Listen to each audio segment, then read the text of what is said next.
Ayan. Hi, Ipimel. Tingnan mo yung pamangkin mo, oh.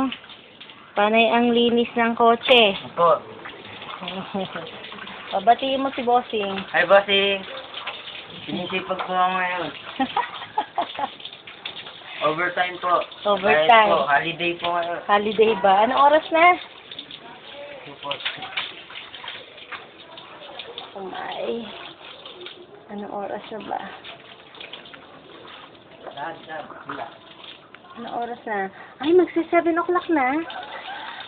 6:51 na. Siguro po.